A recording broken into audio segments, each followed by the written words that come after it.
Today I'm going to be doing something that I've never done before and frankly never thought I would be doing, and that is installing some LED underglow onto my Mustang. This one has two bags. One bag here has a cigarette lighter adapter along with some zip ties and some screws. The other bag has the strips and the control module and all the wiring to get it all working.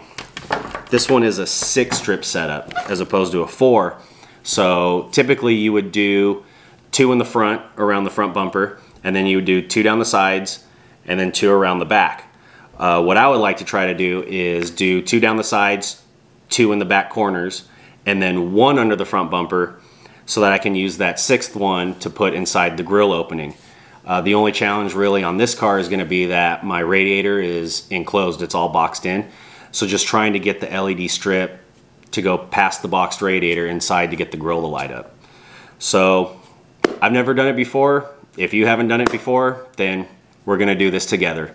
Now let's see how it comes out. Okay, so this car didn't originally come with fog lamps because it's an LX model, but I had some light bars as fog lamps for a while.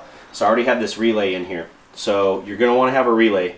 So what I did is just temporarily shoved them in here just to make sure they work, but they'll get cut, spliced, and then go onto the relay where they need to go.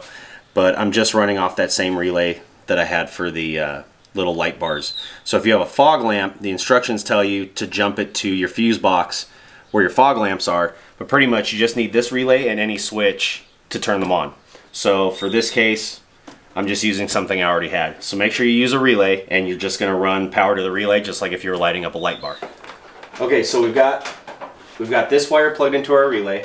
It goes to the control module, and then at the control module, you've got 2 plugs, 1 for each side of the car.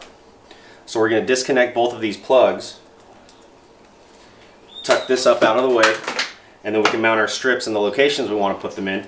And then when they're all finished and mounted, we can just simply plug them back in, and then we got power. Okay, so I had to decide what I was going to do for the fronts, because like I said, I'm going to take one and use it underneath and the other inside the grill, so I don't have the 2 for the front. So what I decided to do is I've got 2 plugs, 1 to go left, 1 to go right, or vice versa, whichever. So we'll take this one to start with. This one's going to go underneath the core support of the car. By putting it under the core support, I'm tucking it far enough back behind the front of the bumper that it actually lights up the whole front of the car. If you put it too close to the edge of the bumper, then you're just going to have a hard line of light. This will actually make the hole underneath of the front of the car light up. So I'm doing it at the core support, which lines up here with my radiator, as opposed to coming all the way back out here. Now before I go and mount this strip, I want to make sure I use something like acetone, rubbing alcohol, anything like that to clean that area real nice so that the tape sticks. So I'm going to take some acetone and a rag and use this to clean those areas. So for the side that's going up around this way, that's going to go underneath the core support, and that'll light up the whole front of the car. The one going the other direction is the one that's going to go inside this grill opening, and it'll light up the whole grill. So I'm going to start with the chassis side first.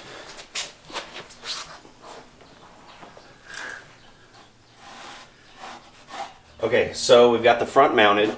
Now I took the wire and I ran it over the front suspension, and that'll get tucked up and zip tied to the inner fender well. If you still have your inner fender well liners, you can just run it right over. This one doesn't have it because it won't clear with the tires. So I just have to find areas inside there to zip tie the wire to make sure it doesn't make contact with the wheels. So we're going to do the sides now, which are super easy. You can either go off of your side skirt underneath, or you can do what I'm doing. My chassis is heavily reinforced underneath, so I have a whole extra jacking rail right behind this. So that's where I'm going to mount mine, so if I ever want to pull my skirts off when I repaint the car or whatever, I don't have to pull this off and put a new adhesive. So I'm going to actually put these on the jacking rails for my car. Okay, so now the rear is mounted as well. What I ended up doing is I just ran it straight across the back of the car, about halfway, because remember we have 2 separate pieces. We have a right and a left. So I just ran it halfway across the area that I wanted to cover, and then now I've got the wire here that connects the side to the rear. This will tuck up into your wheel well, and make sure you pin it so it gets out of the way so nothing moving is going to snag your line. Okay, so the install's all done. I've downloaded the app. Let's go take a look at it.